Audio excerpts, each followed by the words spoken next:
Welcome. Welcome. You said you were going to say welcome here in a moment. You only said welcome. Yeah, I was waiting. Welcome. You Just ruined it. one time. Yeah. One time. That's all I ask for.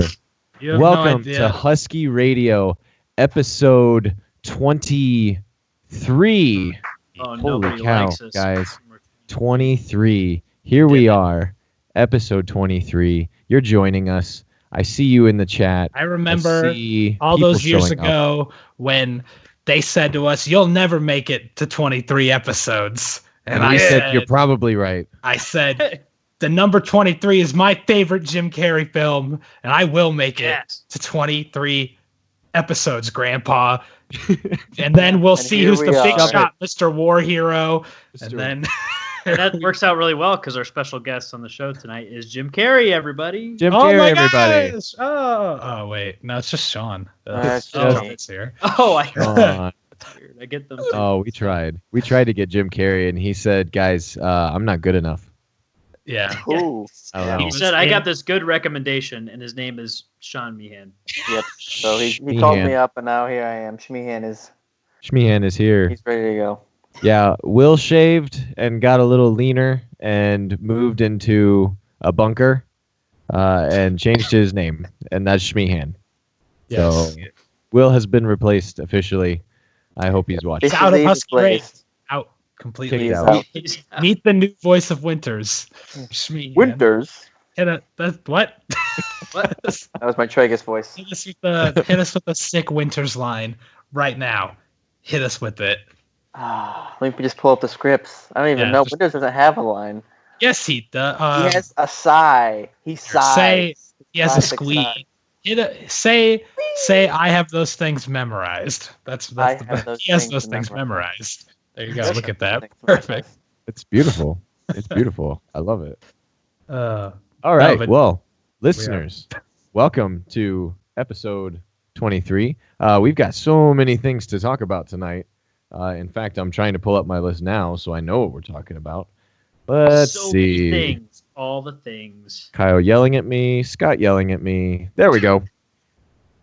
We are talking, news and updates. We always have to talk about those. We've got a little bit to mention about the Switch. We have Kyle's Bachelor lightning round review. That's not the name. I'm not really sure what it is quite yet.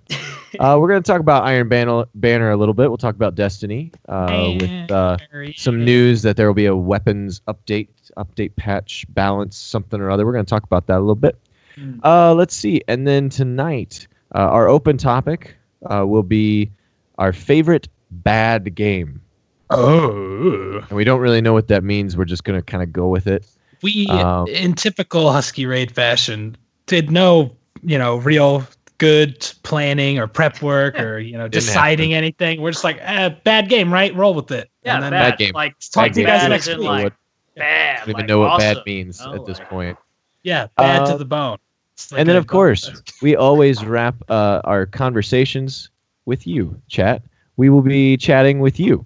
And if you have questions for us, obviously, save them for the end. We'll try to talk with you, but odds are only a few of us will be able to answer any questions in the chat. But, talk amongst yourselves. Be civil. Be nice to each other.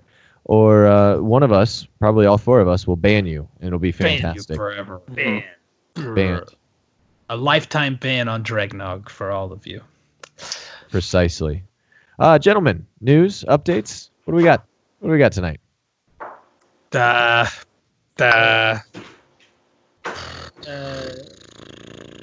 was an Overwatch event that I'm not getting to play because of this podcast. That's oh no, it's my biggest news. What is this Overwatch event?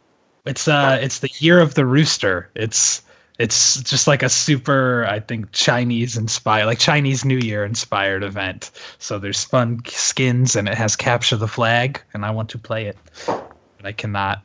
I mean, you could play it. We'll just, I'll just chat play over you. That sounds good. I'm gonna do a sick unboxing video of me unboxing a million loot boxes. That's what people do, and I think in all video games now. I think you should just do that, and then run it on Twitch. Yeah, of course. Everyone can have it, double screen, so they're listening to us, they're watching you. Yeah, and it sounds like a great idea. Perfect. Yeah. Cool. So an Overwatch event that you're missing, and you're upset about that. Yeah. I know you guys were chatting earlier about this Star Wars news. Someone tell me about that, because I haven't paid attention. Huge news. Kyle, tell us the I'll huge go. news. Star Wars Episode 8 has a title. What? What could it be? What is it? Title? I'm learning The about title this right now.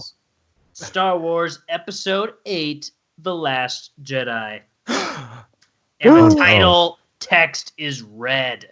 Whoa. Star Wars. I don't know what that... Everyone talks about how it's red, but I mean, like, that's not, like, the movie title text. Like, that's just an image. It's ominous. It is very ominous. I don't but know. it's not like the movie is starting with red text. It's like it just happens to be red in this image. We don't know that it's red.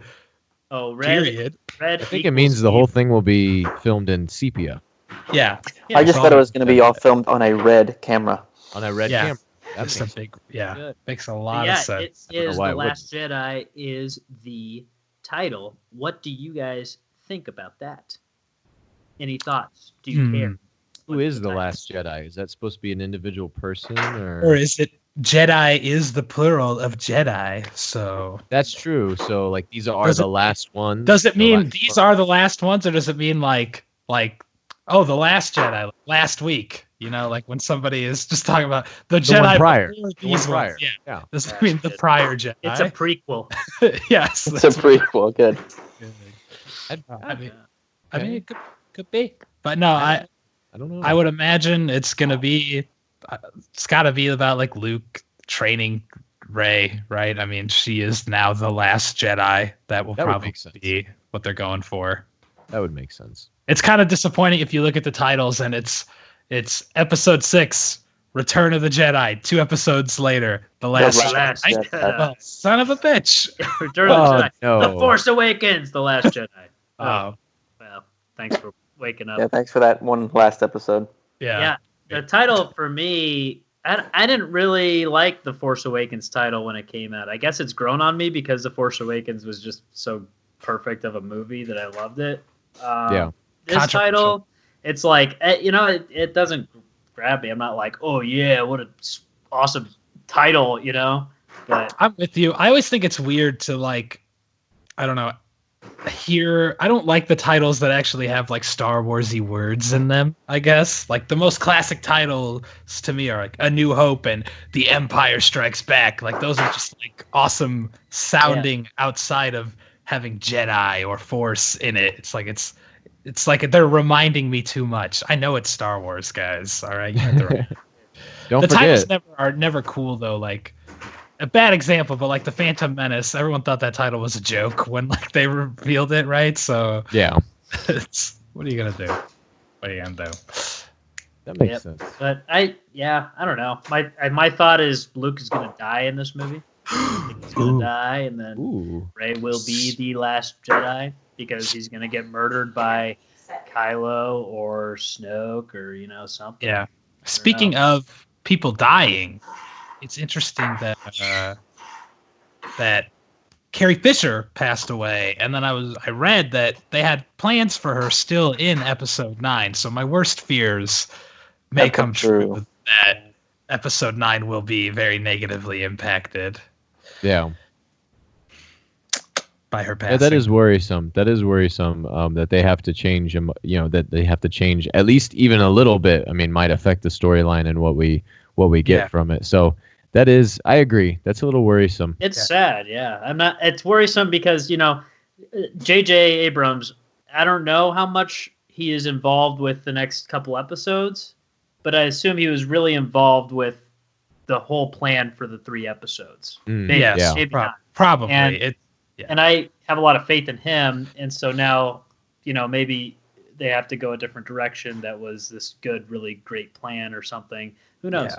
I mean, I'm sure she wasn't like, the focal point in any way, but if she had any sort of character arc left, now it will be like she obviously did. So now it won't be finished properly, or it'll have to be like some weird CG thing they do. Yeah, that's one thing I don't want them to ruin it to say, oh, these were our plans, and now No, well, the character is not a character, but like the actual person has passed away, and I don't want them to just be like, "Oh, we can fake it," fake it till you make it. I would prefer them to just do the classic silhouette. She's standing next to somebody else, but her character. I mean, unless they write it in that Leia passes away, which they very well can, since Han's gone and whatnot.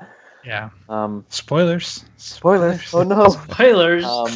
But yeah, that's the one thing that I wish they do now, just because that is already in the realm of Star Wars and what we know. The people are always just that holographic image.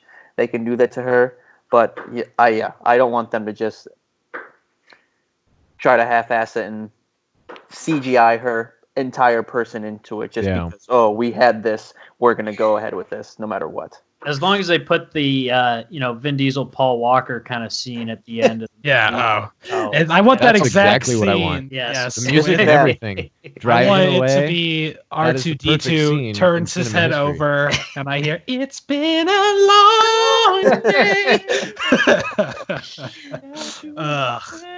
Yuck. Somebody in the chat said that they already filmed her scenes. I just want to point out that they filmed her episode 8 scenes, but they said that they had bigger plans for her in episode 9 still. Right. And they obviously did not film those. So yeah, they'll wait. They'll start that soon enough. Yeah. Other movie news. Logan is officially rated R. I think that's interesting. That's cool. That'll be another reaction to Deadpool. Maybe. I don't know. I'm curious what exactly will make it rated R, if it'll just be some language, because Deadpool had everything. Violence. Here's the thing. I think Wolverine, of all superhero movies other than Deadpool, obviously, it makes like the most sense to be rated R, because Wolverine does kill people and he has knives for hands. Like there's going to be rated R stuff in a movie where a guy with knife hands kills people all the time. Like it just seems like that's Freddy Krueger, basically. He is Freddy Krueger, but in superhero form. So I would just imagine that they would have already been rated R. What are you doing? You taking a selfie? taking a picture of the stuff to post to tell people about it. Gotcha. Didn't I already tweet? Thought I tweeted. I don't know. It's on my own Twitter. Okay. My own Instagram. Get all those heists. Husky rated 2.0, so get out of here. Okay. So Logan, I'm mildly interested. I didn't actually watch the new trailer though, if I'm gonna be. I have not. I watched a little bit, but no, I didn't watch the whole thing. I got bored. Yeah, I didn't. There was a new trailer, Kyle, but I know everything. I'm already basically sold. I see every superhero movie. I like this one's style enough from the first trailer that I'm sold, and I didn't really need to look at another trailer. I'll enjoy it. Yeah, it'll be fine. I like huge jacked man. I think he's fun to watch.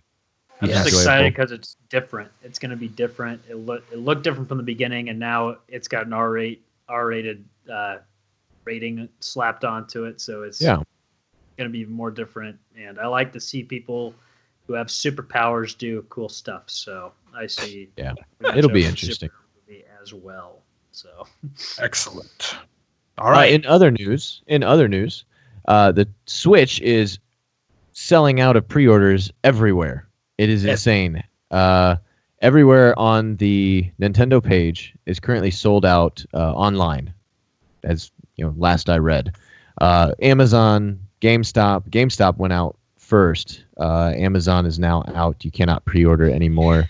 Walmart, you cannot pre-order it online anymore. All of these different things. But I did read recently, and hopefully this is still true, that if you go into a Walmart and you go way back in the back to the pickup desk and you ask to pre-order a Switch, they might still be able to give you one. That is how I got my Switch last Sunday. And I'm really excited about it, obviously. Scott, you have yours pre-ordered, correct? Yeah, I got my hands on that prototype, and then I had to pre-order it. Yeah. Right. So, Well, I figured they sent you the prototype because you had pre-ordered so quickly. Yeah. It's a special offer. First guy to pre-order gets it. So, yeah. I pre-ordered mine probably about 6 years ago, right around when the Wii U was coming out. I pre-ordered I think that's Switch. correct. Yeah. Yeah. I think that's right. That was my strategy. But yes, I do have mine pre-ordered. So Good. 2 of us here will be able to get online and play something together. Something. Talk on our Something. phones, and Yeah, talk on our phones and play some Mario Kart 8 Deluxe Edition. we're going to fun. do the greatest Switch review of all time. And you 34 in the chat right now heard it first. It's Yeah. going to be amazing. I thought Oh, we already yes. did the greatest Switch review of all time. That's just the That prototype. was No. Oh, that Talking was- See, that release was not a day. Switch review. That was a Switch preview. Yeah, You big, see? Got it. big difference. Big Yeah. So those of you, listening, maybe call your Walmart. That's what I did, and they said, "Oh yeah, we still have a few left, and we're still taking pre-orders. So call in if you're still looking And for they'll a say Switch." you're a grown man and you want to buy this Nintendo thing. Yeah, what's I got wrong with you? I got a few looks from the. Aren't lady. you my kid's English teacher? Hey, we got any Nintenders back in there? They just gave me a Wii for free. Like they were like, "Here's this. Here's the new Take this. Nintendo. This is new." It was fantastic. Yeah. Any other news updates? Anything like that? One person in the chat asked, "Will you Oh, no. do another episode of Destiny Cops?" I guess Never. we can update that we're currently filming underway on season 2, just so everyone is aware, who's listening. Mhm. I dropped that knowledge in my my Switch prototype video. That's but what it was. I was going to say, I thought you guys talked about that recently, but that was Yes. just a prototype preview that I Exactly. remember it from. I know that video's burned in your brain because I know. It That's is. exactly Just for what it anyone who is. didn't Why I watch was it. thinking of it. We did, we are filming underway. We're working on it right Yeah. now. Season 2 is making good progress, slow but steady. It's going to be fantastic. Or it's going to bomb and be absolutely terrible, but it's not going to be latter. mediocre. I can No. promise you that. It Yeah, will not you will be not walk mediocre. away saying meh. You will hate it or you will love it. You will love it. It'll Yeah, be fantastic. that was like our podcast poll from last week, which was like, how hyped are you? Yeah. And and one of the options was just like not completely sure about it or whatever. Yeah. But there were a lot more of those than I expected because there was a lot of people. I don't know. It was like 55% probably hype, like combined, and then like the other half of people were saying, "I don't know. I'm not so sure about it yet." But Yeah, it'll be interesting. I'm think excited, but I I'm think it'll be interesting. rooting for it and everything. If Yes. you want to hear me go off about it for like 3 hours, you can watch last week's podcast. But Yeah. I think I'm done being negative about the Switch, and I'm just trying to root for it now because You will. I do want it to be good. You but- be negative now, and then when Tyler and I have ours, you'll play ours, and you'll be like, "I need this in my life." I mean, I like. I'm not letting him things. play mine. Yeah. That negativity, I'm not letting him touch my Oh. controller, my Joy-Cons. He can You can get get your the own- Mad Cat's your own damn Joy-Con. Joy-Con. That's the only That's what way he he gets. gets to Mad play. Cats. Here's the Mad Cats. This is player 2. Yeah. That's what's happening. That's what's happening. Oh, good. Oh, I want to say, speaking of the Switch, real quick, I Yeah. read that the new Legend of Zelda has multiple endings, so that's Ooh. interesting. Whoa. I Oh, am so it's so like Mass excited. Effect 3. Yeah, there it is. They're all going to be different color explosions. That's all I know about Mass Effect 3. I've never played more than 2 minutes of Mass Effect, and I always just remember everyone being so butthurt over the ending of the third game. Because those are the 3 different Yeah. endings, the colors. Yes. Oh, man.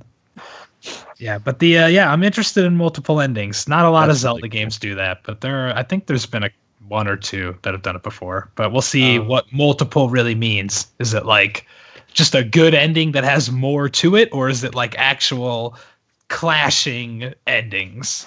You know what I mean? Majora's Mask kind of had 2 endings, I would say.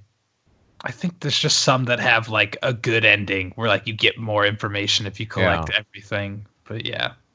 Same way, yeah. I'm So we'll excited. see. I'm super excited. Everything. I'm gonna kind of go into hibernation now, and Mhm. and keep this last It's month close. and week. It's so yeah, close. Feels we're like it just should be a year just over wasted, a month. But yeah. Oh my I'm gonna gosh. kind of seclude myself and not read a lot, and just kind of let myself be surprised. Other than maybe, pre-ordering Zelda and maybe some extra Joy-Cons or the charger.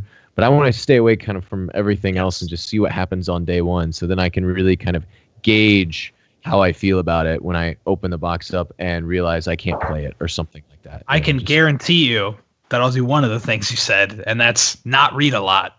I can manage that. I don't read. I know you don't can. read. I know you can. It's not that you don't. It's just you can't. Yeah. Yeah. It's Never a problem. I write the Destiny Cop scripts in just like Use crudely dictation. drawn images, and then give them to you guys, and you have to decode them. That's how it works. Oh, that's exactly correct. You are our Charlie Kelly. Exactly. They call me the Rat King. All right. No one calls you that. All right, it is time to move into our experimental moment of the evening. I am super excited about this. You in the chat are in for a treat right now. We spent all of 15 minutes organizing this, and so we're really excited. This is about us this. at peak performance right here. This is as good as it gets. Like walking into a chemistry lab and seeing like 4 unmarked bottles and saying, "I want these together in this thing," and we're gonna see what happens. I am so nervous right now. My palms are sweaty, knees weak, arms are heavy, Sweater and already. Mom spaghetti. Just got hit with copyright. Yeah. This Kyle, why don't you explain this while I kind of try to get it set up for you real quick. Are you guys ready for the Bachelor lightning round? Oh, Anyone who's joining for the first time, Kyle loves The Bachelor. I love The Bachelor. I watch it. I started watching it with my wife, but back when we were dating long distance, we would watch it and Skype at the same time. And then I got hooked like after 2 episodes, and I've watched every season since because it's the best thing on television of the year every year. Not really, but it is very fun show to watch. Yes. And it's entertaining and weird stuff happens. So you're going to get a recap of last week's episode.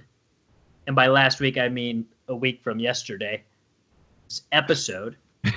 And your mind is just going to be blown. So, the experimental part is that there's going to be pictures up on the stream. So there's a timer. So those of you watching should already see the timer. It's at 0 seconds and 0 milliseconds. That should stay up the whole time.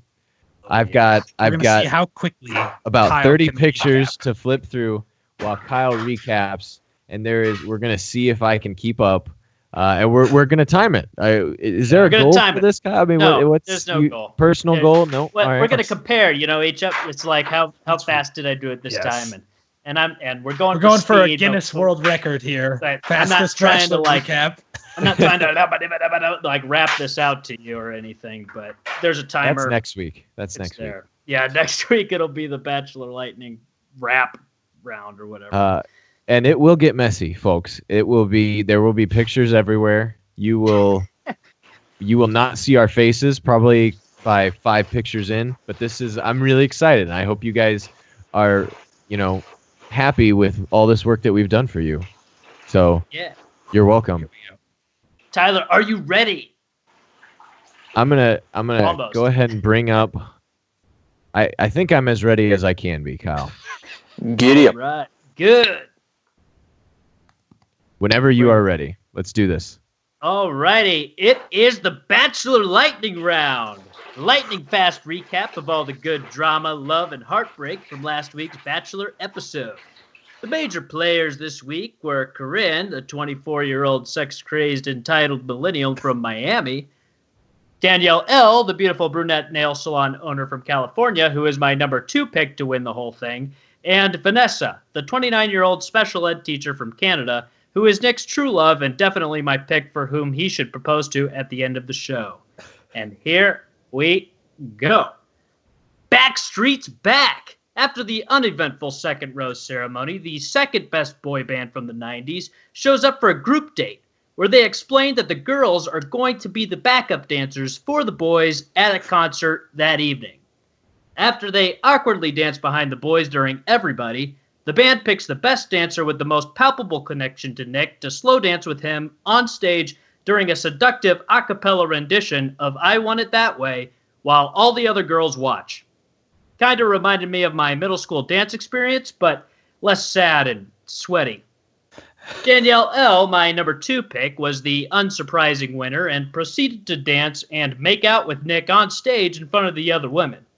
And I would criticize them for showing too much affection right in front of the other girls, but let's be honest. If you can resist kissing someone while being serenaded live by the Backstreet Boys, you're either dancing with a literal farm animal or you're too much of a diehard NSYNC fan and it's bad for your health. On stage, Nick looks like he wants to touch her butt, and later, he touches her butt in private on primetime television. The one-on-one date this week was with Vanessa, our Canadian special ed teacher, eh? They start with their date in a zero-G plane where they float around and attempt to make out while their bodies drift uncontrollably. Due to the intense G-force roller coaster nature of the flight, Vanessa pukes up her breakfast, which I assume is pure maple syrup. To support this theory, Nick immediately continues to make out with her even before she gets a chance to swish. Later, they have dinner, and they have a really deep, heartfelt talk about real love, which, surprisingly, makes Nick tear up, solidifying Vanessa, in my mind, as the current frontrunner. He does have a similar heartfelt experience with Corinne later in the episode, where she wears a trench coat with nothing underneath and makes Nick lick whipped cream off of her boob. Nick, if you can hear me, you better have picked Vanessa, because otherwise, I'm building you a time machine so you can make the right decision. Another notable thing in this episode includes Dominique pouting in a corner during the whole group date, then later complaining to Nick that he didn't go seek her out to make sure she was okay because she looked upset.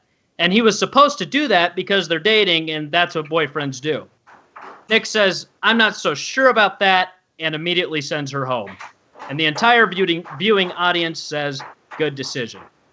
The episode ends with a pool party where Corinne has a bouncy house set up where her and Nick perform a variety of different makeout positions that are pretty ridiculous. For some reason, Nick, who has been on the other 3 Bachelor franchise seasons, thinks that none of the other girls can see them, but of course, they are all watching. They all, including Vanessa, begin to voice their concerns to Nick about Corinne and about his intentions with this competition, and I think Vanessa says it best: "Are you looking for a wife or someone to bleep around with?" After seeing some remorse from Nick, she continues to say, "I do not blame Corinne for your actions, I blame you." Out of all the seasons of contestants on The Bachelor that I've seen, Vanessa's probably the most mature, which is why I really want her to win, but we shall see. Anything can happen. And that is the Bachelor Lightning Round. Woo! Boom. Wow. There it is. Whoa. There's the important stuff from that episode. So Now, were we able to clean and close all of them? Good. Did that work? With the That worked. Good. Yeah, it came across pretty good. 4 minutes, 6 seconds. Not bad. Yeah. Not That was bad. impressive. Short is ridiculous, and she's too ridiculous right now. Like the thing people like about The Bachelor is that the people are pretty much real. Like other love dating shows are really just caricatures of people, and Corinne is really just this caricature of a person, and it's bringing the season down, in my opinion. Not because she's so out there. It's not. It's just like it's too unreal, and nobody likes Corinne as a villain. Like we like villains in this season, but she's too much. Now, I think I speak for everyone when I ask this question. How did the Backstreet Boys sound? How did they sound? Well, It was okay. So they show up. And they walk in, and the girls freak out because it's the Backstreet Boys. Because it's 98 degrees. They're like, "Hey, you're gonna learn the choreography, and it's gonna be a competition. You're gonna do it on stage." And then they're like, "Hey, can you sing something for us?" And then they do a little a cappella thing right there in the room, and it was amazing. Like it sounded so good. Like, so that wasn't set up at all. I mean, it was totally off the cuff, spur of the moment kind of thing. Yeah. Like that, like definitely not. Like it was That's super shocking obvious. To me. It was super obvious. The girl's like, "Hey, can you sing something for us?" Like, and like they're like, "Yeah." And then the dude did his little tell me why it nothing, and then they went into. I have long assumed that the Backstreet Boys and all boy bands were probably terrible singers live, and it was all just it was cool studio because work. the slowed down version of I Want It That Way when he was dancing on stage with Danielle. Yeah. It was like the most beautiful thing I've ever heard. Like if you watched like it was so like slowed down and like awesome. And I was like, yeah, I'm in the moment. Good. Now, the real question is, did they mention our video? Yeah, I was expecting That is the real question. choreography. I was like, what? Like they were learning the choreography. I was like, that's not what you're supposed to be dancing to. We gave you good choreography for this. They didn't have enough guns, not enough grenades. Backstreet Boy concerts, never enough guns or grenades. That's my feeling. I'm on somebody's watch list. I'm never going to be allowed to go to a Backstreet Boys concert now. Clearly. That was fantastic, Kyle. Thank you for doing that. I think that worked out really well. My main takeaways were a girl threw up and then they kissed. And someone immediately had whipped cream off of a boob. And she's like, "Why are you kissing me right now?" And he's like, he doesn't say. He just keeps kissing. That's fine. It's disgusting. That's nasty. There's a line. There's a line that in the sand that is drawn, and puke kissing is one of those lines that you don't. I won't cross. kiss my wife in the morning. She hasn't brushed her teeth yet. I'm not gonna kiss her after she's puked. Sometimes that's worse than puke mouth. That's true. Yeah, no kidding. That's very true. Oh, well, fantastic. Folks, you saw it here first. The lightning round Bachelor review. I think we'll keep it, and it will get better each and every week. So I hope you enjoy it, because if not, sucks to be you. If you're listening to the podcast, just listening to it, you can check out You missed everything. And look at you missed all the pictures. The pictures are good. You missed my magic, and I'm very disappointed in you. I'm not angry. I'm just disappointed. Oh, no. Oh, no. That's way worse. It really is. When I put my teacher voice on, that is way worse than, hey, you, stop doing that. Gentlemen, next subject. I want to talk a little bit about Iron Banner this week, a little bit about Destiny. Yeah. But I definitely want to mention this notion of a weapons patch update thing and what we're really looking for out of this. So let's start just with our Iron Banner review. Who all played? Did everyone play? I played. I actually did. I played one time, if that counts, as a warm-up for trials, but other than that, no. Why didn't you play, Sean? I was out of town. I was doing something. I was working all weekend and I don't think I had the time. That's acceptable. I'll say know. anyone who didn't play, I don't think you missed much, personally. There wasn't... I mean, if you like playing the game, obviously, yes, but it wasn't... The rewards weren't guns or armor that anyone really wants or needs, I would say. Yeah. And it's just Clash, then. I mean, like, you can play Clash anytime. It's not really special. Yeah, Kyle, what about you? I'm disappointed because I didn't get to play it this week because I had a lot going on with other stuff, and I didn't get a chance to because I really do like Clash as an Iron Banner thing because it's one of the Iron Banner modes that I think you have the most control over your own team winning. Like, you can make the most difference a lot of times. I think Supremacy is similar, but with Clash, at least when I played it before, I could go on a streak and it would really matter for my team, and like in Control, it's not that way really. You have to be good at capturing places. Yeah. And Rift is the worst game ever played, so I'm not going to even bring that up. I played a fair amount. There's no reason to, hit really level 5 in Iron Banner, so you kind of just play till you get your bounties and then move on. Yeah. And so I got my bounties on 2 different characters, and actually it was relatively quick because I had some bounties saved on one of those characters from the last time.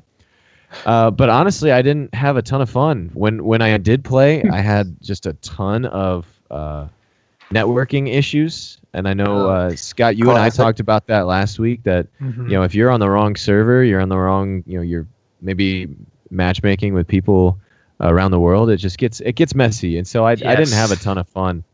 And there was really nothing to play for. I wasn't waiting for that God roll sidearm Sorry. Exactly. Like I played on I Not what I played want. on I played it on PlayStation more than Xbox because I don't have that many guns on there. Yeah, and that I can makes still sense. get the other guns from the bounties. Right. So I was just playing through for the weapon bounties, and I got the shotgun and then like the heavy machine gun twice, and I was Oh, like, well, geez. this blows. I don't want any of this. Like, Yeah, I Yes. did get a nice lingering song roll, and that's become kind of my go-to gun right now. I Yes. really enjoy it because it packs a solid punch, Mhm. and it's controllable. But the range is actually pretty decent, which I like. But that high impact hand cannon is a lot of fun. So I'm glad I played, certainly, but I don't know. It didn't do much for me. There was nothing, I didn't need to achieve anything. Now, everyone else that I've talked to, and most of us, I think all of us are around, light level 400. yeah. But the people I did talk to that aren't, they're around 385 to 390.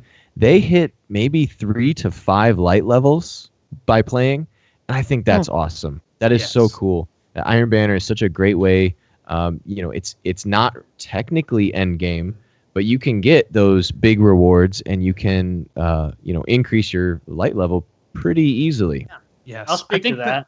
I think the key that what they should do with the Iron Banner is the only thing they've done wrong, I think, this time around. I love like how many rewards you get, and it's great for leveling up light, and I really like the guns, but I think they should have saved some of the better guns for the end when things were dwindling to give you a reason to play outside of leveling up your light, because they had like the best gun, the Clever Dragon, like the second Iron Banner. At that point, everyone's already like 400 and they've got the gun they want. There's really no reason to play Iron Banner anymore. If you save the Clever Dragon for a later Iron Banner to be the gun, then there's more reason for me to get on as a light level 400 person if I don't have it. Right. The rocket launcher is kind of cool, and the sidearm is neat if you're, a collector. But it's not going to be your go-to sidearm if you're a sidearm player. Yeah. You're going to be like Kyle, and you're going to go with the mini P. Yes. Or you're going to pick up a wormwood. If you have the iron jabber hacky. That one's good. That one's good. Havoc Pigeon. I mean, you're going to go with one of those with a really solid roll, and even a solid roll on this little, Iron Banner gun just doesn't cut it. Like it's not super competitive. No, unfortunately. But Dynasty all the way. Yes. There you go. But looking at Bungie proposing or saying that there is a weapons patch update coming very soon. What are you guys looking for out of this? I'm hoping they make that Iron Banner sidearm the new Matador. So good. I better say that. Screw everybody who didn't play. Just fucking get us all. No, I don't want nerfs, really. I want things to be more powerful. Like, I want counters to the things that are powerful right now, not just to make the things that are powerful weak, I guess is all I want. Like, I don't want Matadors to suddenly be worthless, but I would like it if when someone's rushing me, it's easier to kill them when they're coming straight at me. Like, they're really taking a serious risk, No, I think that's a good thought. Sean, what do you think? I was talking about this actually last night. I was playing Vince's in the chat. I was playing with Moxide. Kind of what Scott just said. A better chance to defend yourself from those people that are just, rushing you with a shotgun. But I really think, I don't know. I also talked once with, I think Kitty is in here too, about how like exotic primaries were the thing in year one, and now, we're using Clever Dragons, and Clever Dragons really is all I see outside of like a good roll palindrome or a good roll lingering song and stuff like that. But other than that, I don't know. I've always been a sniper, and I love sniping. So being able to bring that back, whether it's the map or it's, less flinching unless you have the no flinch beyond or something like that. Good. So I don't know. I kind of had that a little bit in this map in Trials. It's always like I always give it a chance. I always try to snipe. I always want to be able to bust that sniper out and try to do what I can with it, whether it's in Clash or whatever, or in Trials. But being able to have no chance, like Scott said, against a rushing shotgun is just unbelievably infuriating. And doing whatever they can, whether it's adding, bringing in Silence Vigil. I heard you guys got some good rolls this week on that. So, I was playing with Ballista Kitty earlier this week, and she's trying it out and really, really enjoys it. So I'm hoping that when you actually get to experiment with this week, you have the same sentiments as she does with that, because I would even put down a shotgun if I knew that, I had a range sniper with that, because that does actually, I feel like, take some skill. That's interesting. I still get smoked by snipers fairly frequently, so I don't know that I have seen the problem, but I also don't use one too regularly. My special is typically a shotgun or a fusion rifle these days. Trying to get a little bit better with fusion rifles because I'm pretty awful at them. But I think snipers are in a good cool place for their actual intended long distance game. I think the only issue is that when you have a sniper, you're then like completely helpless against a shotgun because your primary can't do enough. I don't think flinch sucks on snipers with like certain guns, I would imagine. I don't snipe a lot either, but I fight a ton of people who still pick me off when I'm using it anyway.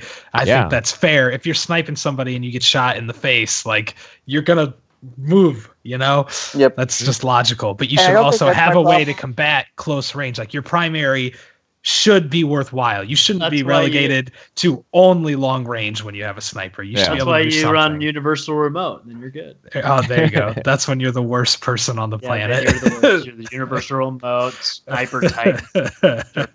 No, I think if primaries became a little more usable, I think there are some primaries that are definitely very usable. But I would love for, like high impact auto rifles to make a comeback. I think those are fun and no one really touches them. I would love that. I think that'd be so cool. Like a Suros regime to be a top tier gun would be great. Just that slowed down high impact. Did I say high rate of fire? I don't know. That's what I was thinking when you said that. I want high impact. I want high impact, not high rate of fire. So the high impact auto rifles are awesome.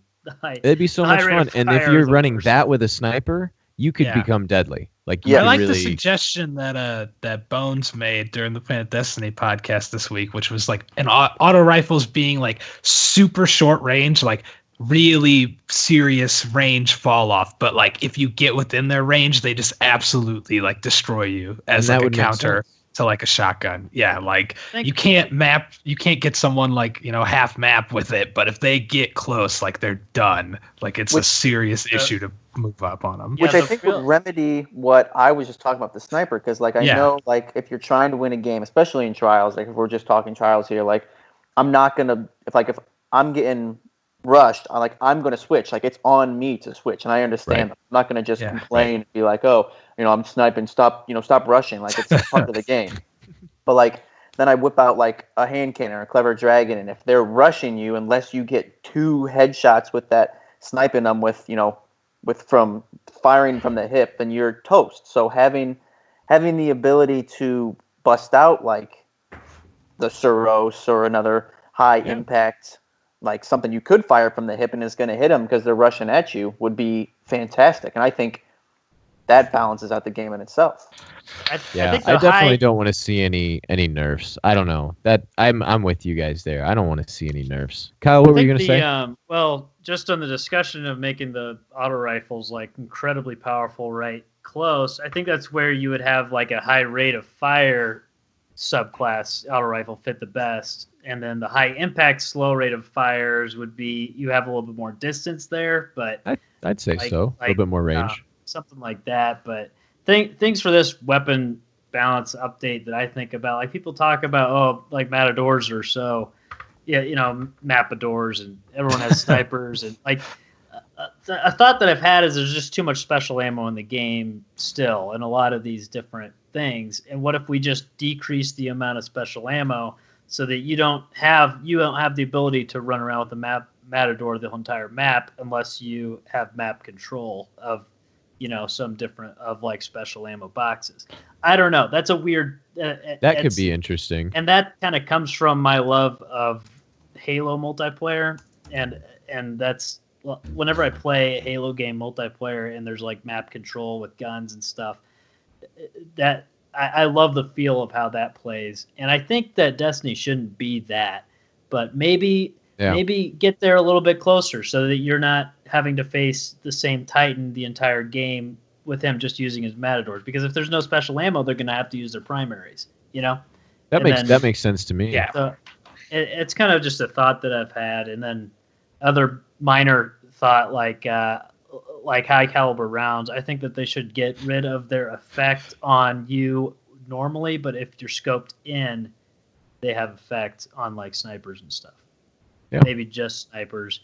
And so I like the special more than that. I like the special suggestion more than that one. Well, my problem with high caliber rounds and like the kill rate of like clever dragons and stuff, like the reason to use clever dragon is because the high caliber round roll that you can get with it, because the high with pulse rifles, and it just, you can't fire back. You get to kill people and 1v1 them much easier and have a much easier way of killing them. I would rather them just take high cal rounds off of pulse rifles than change the way it affects other guns. Well, my problem with that is it's such a good counter to snipers. And so when you're going against a sniper and you don't have a pulse rifle with high cal rounds or something, you can't, it's going to be much harder. You can't really combat that, where I have confidence going against a sniper with high cal rounds. If I can get a couple shots on him, I feel like I can kill him sometimes. Maybe if he's 2 MLG, he'll just get me. But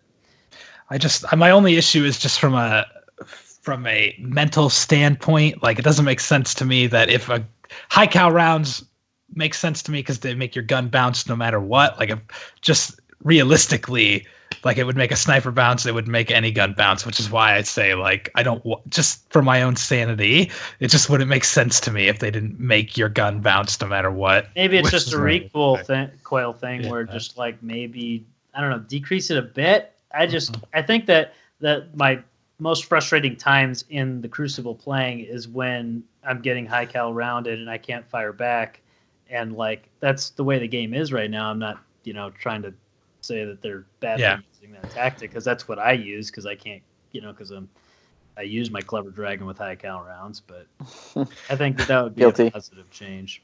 But I get really excited for the weapon patch updates because it changes the meta, it changes how you go into Crucible so much, and so I'm really looking forward to it.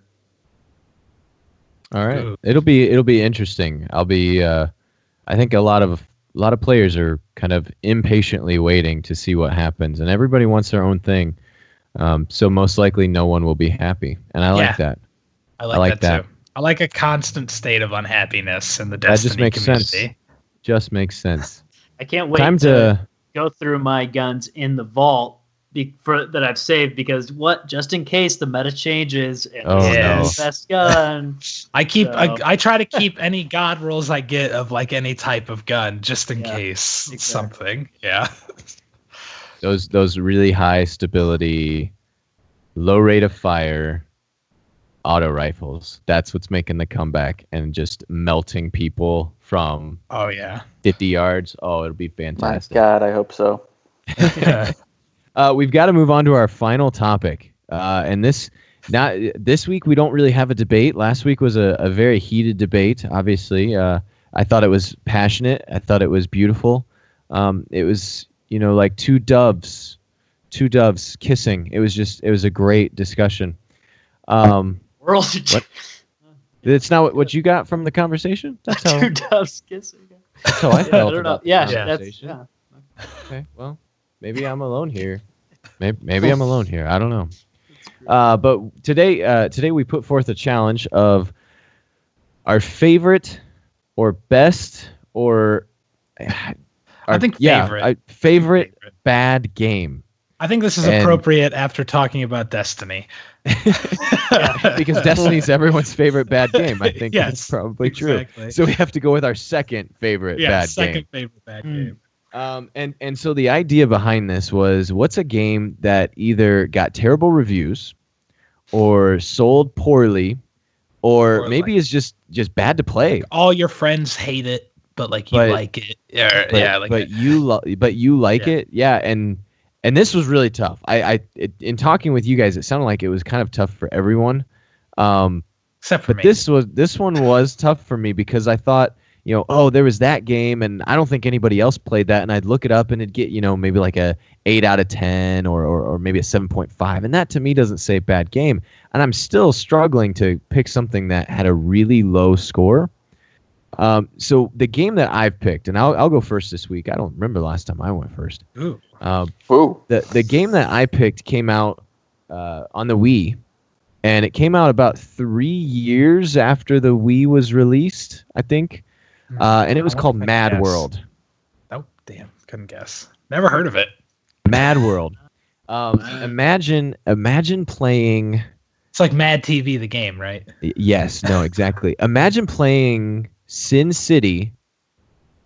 So imagine if the movie or the comic book, Sin City, was a video game. Okay. Playing that... mixed in with Army of Darkness. I'm sorry. I just looked up a screenshot. This hurts my eyes just looking at a screenshot of this game. Doesn't it? Yeah. Doesn't I don't know it? how you could even play this. So it's all black and white except for the blood, which is just this vibrant red. It's got that true contrast, black and white. There's really no shades of gray in this game. I mean, if you look Say no more, Tyler. I know exactly why this is your favorite bad game. It is. Okay, so it's blood. super, super violent and super gory. Jeepers. It's I would assume that it is rated M. I don't know, but I'm It going is. to assume that it was. Okay. It is rated M. But essentially there's like this city that's under kind of a lockdown, and you're kind of competing, moving through the city and fighting people. But it really utilizes the nunchuck and the Wiimote. And so you're actually hacking and slashing. Yes. Different moves are like quick time events, and so you're sawing people's heads off and ripping them apart, and it's fantastic. Surprisingly, the reviews are decent because it's one of the rare mature games for the Wii, and it's heavily stylized, so it has that going for it. I think the voice acting is not terrible, but it reminds me of almost like a Kill la Kill style, an anime over the top voice acting. Clearly taking a lot from Sin City, almost a Ron Perlman-esque voice. He looks like Hellboy, the guy on the cover. This game called again? Mad World. Mad World Wii. And there are some reviews, that gave it like a 3 out of 5 or 6 out of 10. Edge, I've got some pulled up. Edge Gaming gave it, a 6 out of 10. Its Metacritic score is a B minus, but it did not sell well, and I think that's important. That for the Wii being such a big console, it did not sell well at all. We're looking at initial sales of around 66,000 copies in North America, and it sold even worse in Japan. So I'm going to say that this is my favorite bad game. It was a lot of fun. I enjoyed it. It's bloody, it's gory, it's visceral, and it's heavily stylized. So that's going to be my choice. Mad World for the Wii. I'm watching the trailer right now. Like the watching a trailer. Good. Yeah, it's so stylized. It hurts, doesn't it? It looks awful. Like videos of it, like I saw pictures. I was like, "This is not cutting it. I do not know what this is about." And I guess it's cool looking, but I don't know. I want to play it now, though. I'm certain I still have it somewhere. It's a lot of fun. Good. All right. That's an interesting choice. It actually, Tyler, your choice reminds me of one that I would say. But you're not going to.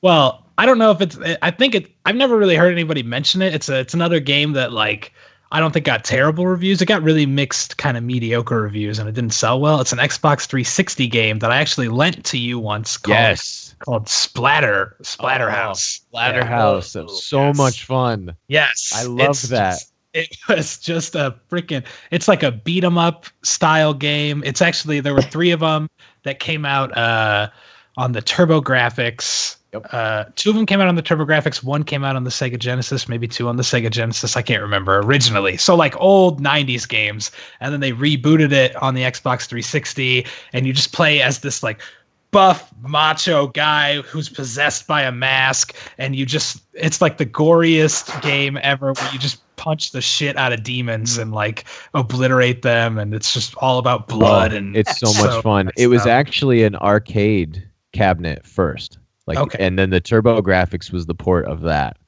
And oh my goodness, yes, that is very much in the same vein as Mad World.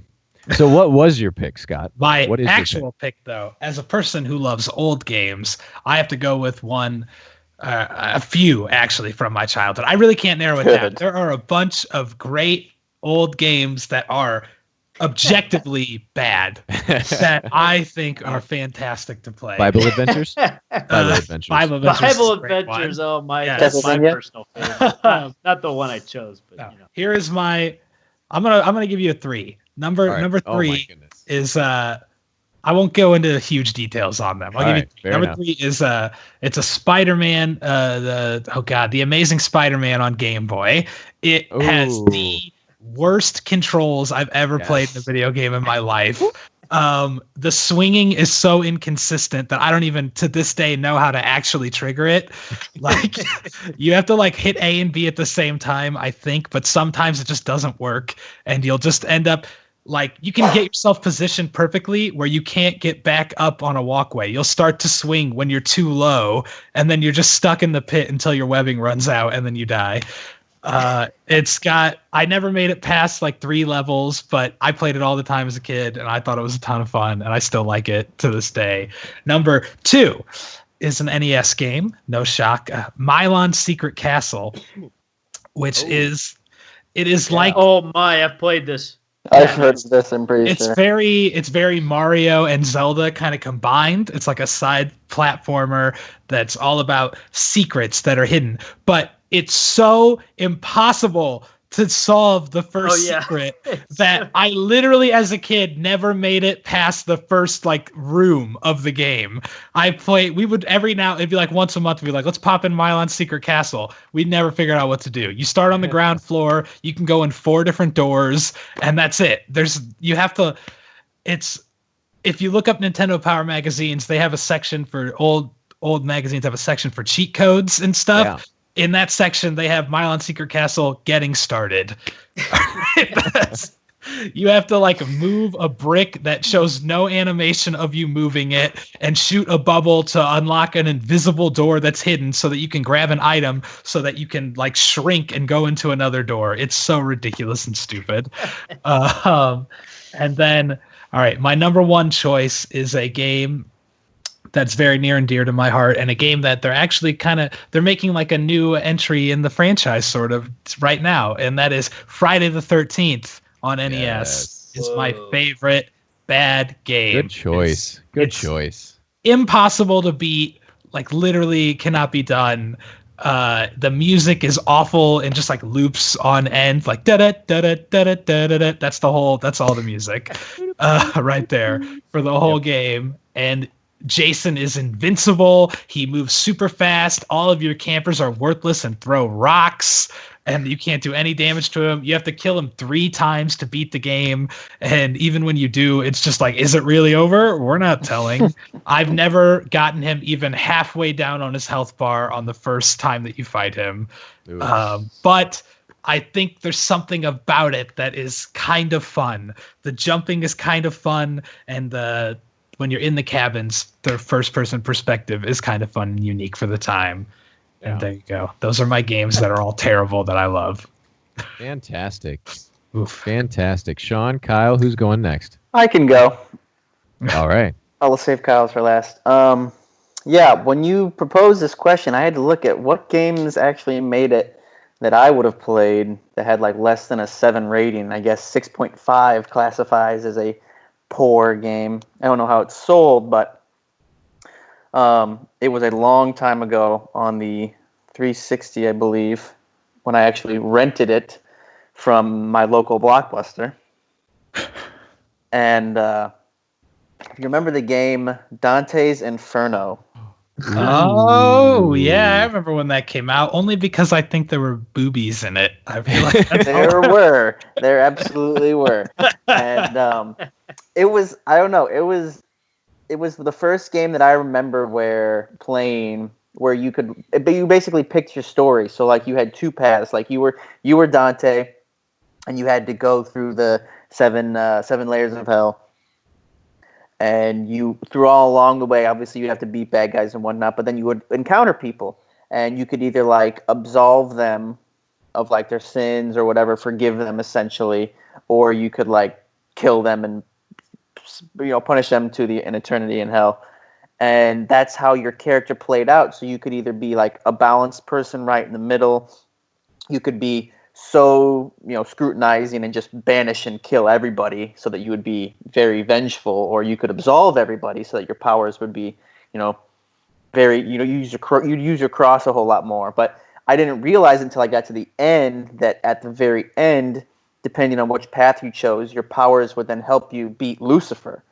And I just thought it was really cool. Like each level you went through, the villains were related to that scene. So like the boobies that you're referring to was like the lust stage, and like there was like this like it was Defeat really the messed boobies, up. Defeat the lust. There was like when you got to like gluttony, like the people were hugely, enormously fat and just girthy and just terribly gross and stuff. And then it was a lot of fun just to actually go down. Like I'd get like through two layers, and then I'd call it a day, and I'd come back later, get through one, get pissed off, stop, go to the next one. But the end goal is you finally get to to Lucifer, and you have to beat him. And he was actually, fairly challenging. Not as bad as what Scott's describing as Freddy, but like I felt like it was a challenging game, and I had a lot of fun doing it. Most of those types of games, the one thing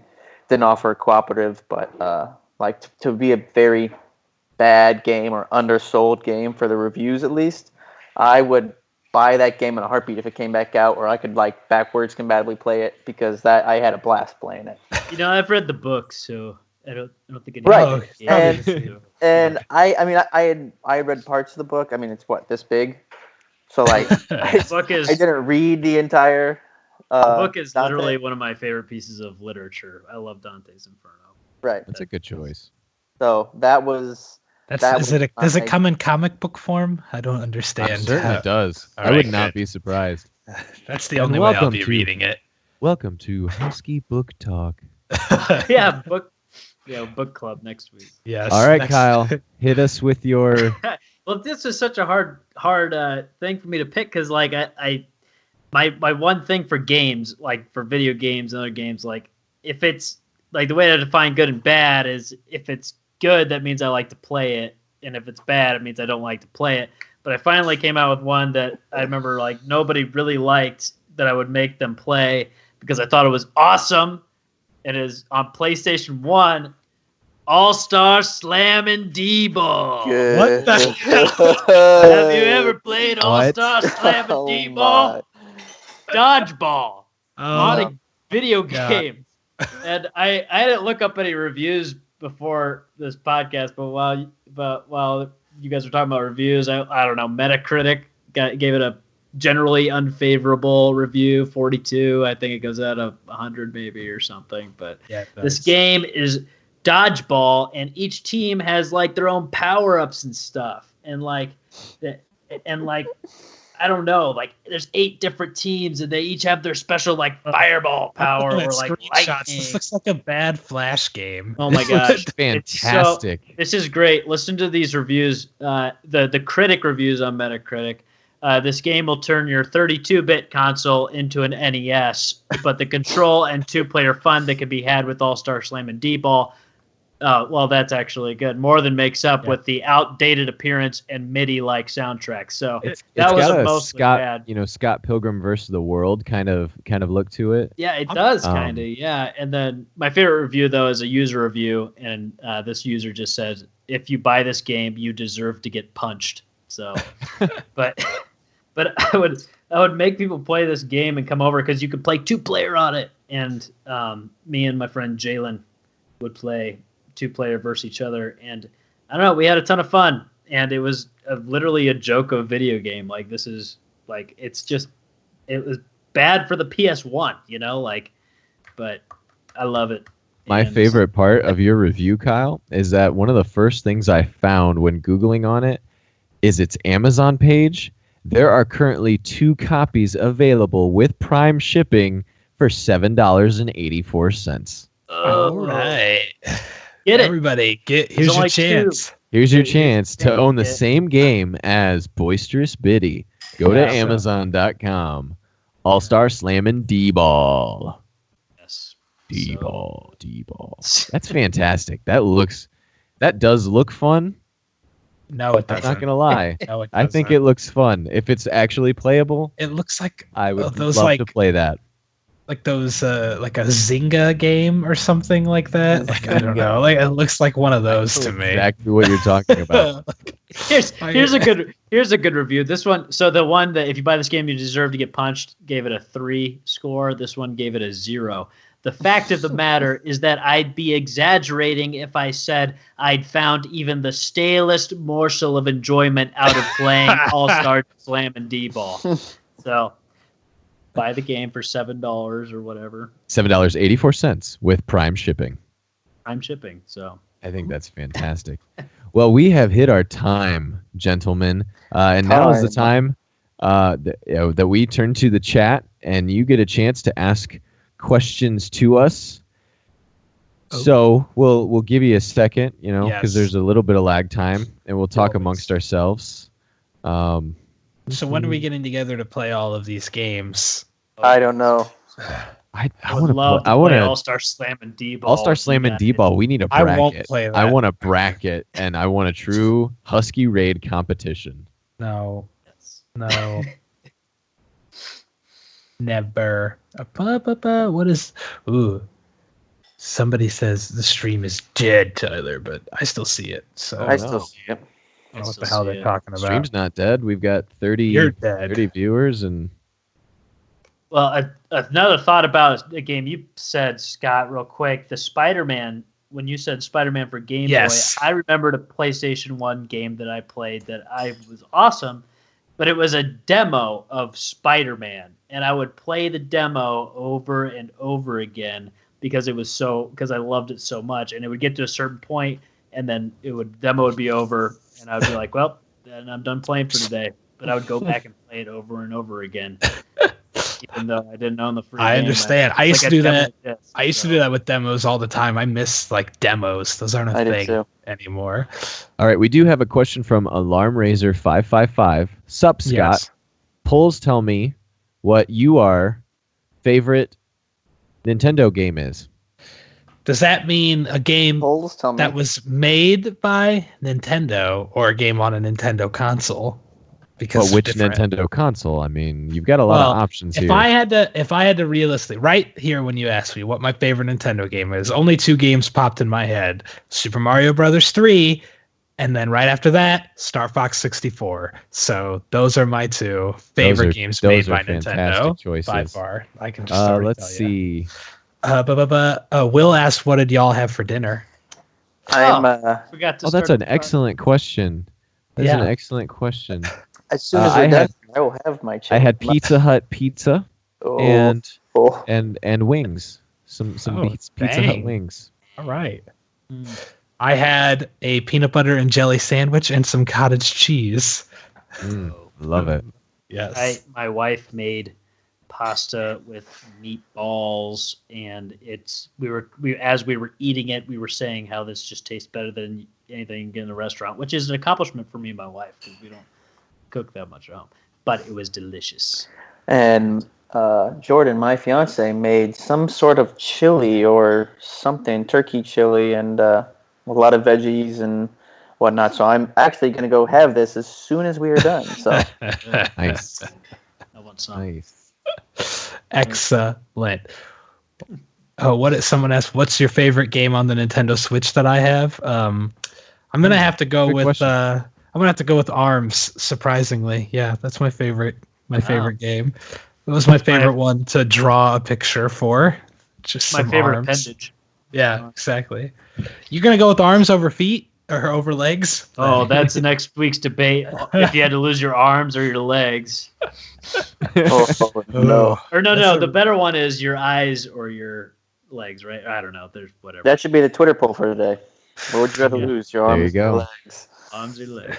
Let's see. Oh my gosh. Up. What is your favorite weapon name? I like that one. question. Yeah. I didn't I even like see that. Monte Carlo, because I love saying it. That's my favorite. Monte One Carlo. of my Called favorite it. naming things was when Destiny came out with the Devil You Know, and then the next weapon update, they came out with the hand cannon and the Devil You Don't. And I thought that was cool. I didn't like the Devil You Don't. It was not a good gun, but the Devil You Know is one of my favorite guns, so I thought that was a really cool naming scheme that they did. All right. I'm down with that. Mine is definitely the truth. The Just truth. because of the classic pun. Whenever you just annihilate somebody Yep. with them, they just can't handle the truth. For me, I think I would have to say a gun that I don't like to use, but I really like the name The Last Word. It just has, I think it fits the aesthetic of the gun really well, especially since it does the old spinny cowboy move. Like it just has sort of I a, love it. And sort it's of a all badass it's the feel lore to it. behind it too. You Yeah. know? It's cool. It's cool. I think Vince. we'll take this. Will be the last question. All Yep, Vince's question will be the last question for the evening.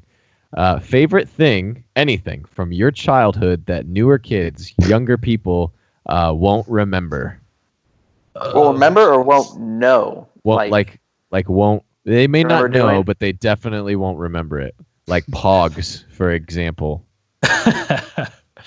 Oh my gosh, this is a very hard question for me. I to know answer. mine.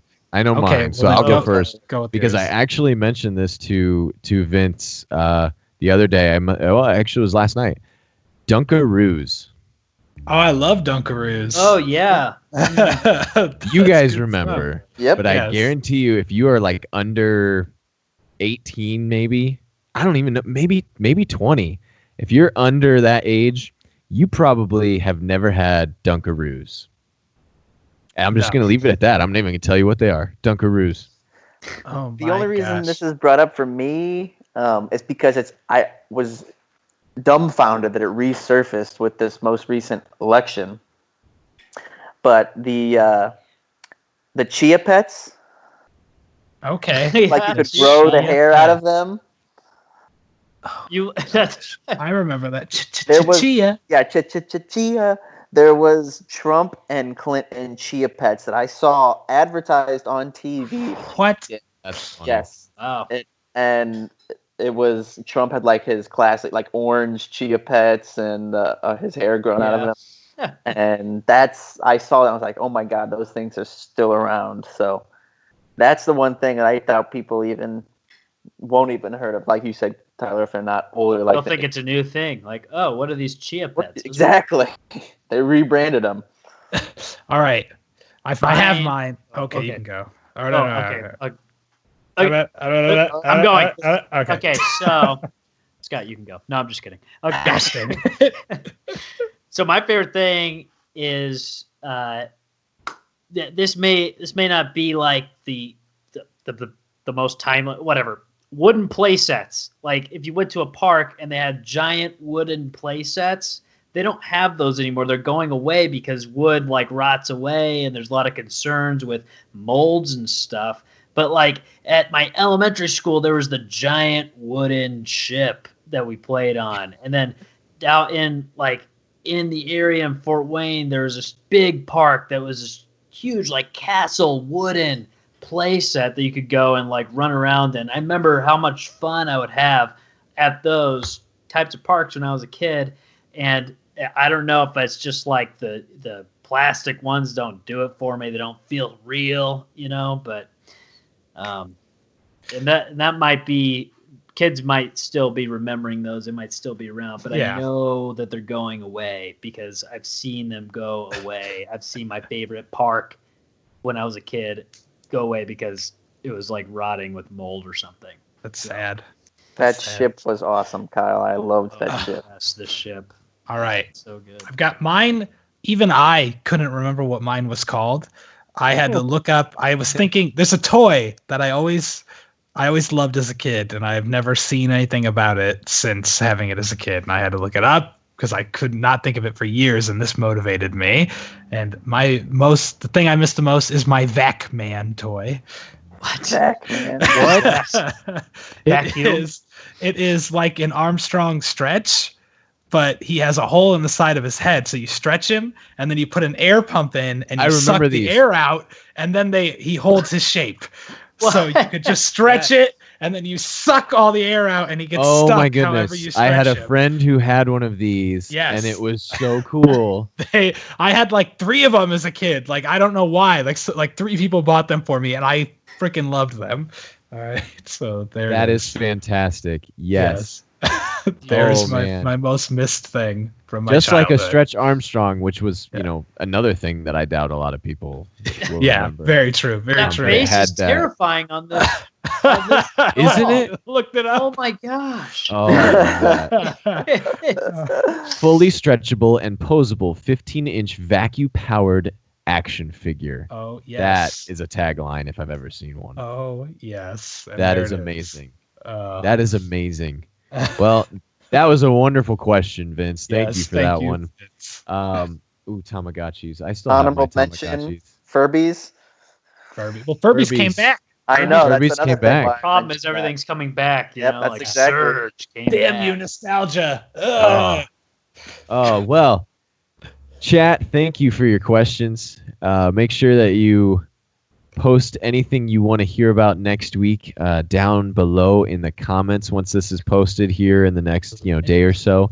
If you're interested, obviously take a listen to the chats that are the episodes that are on iTunes, and what's the other one, Scott?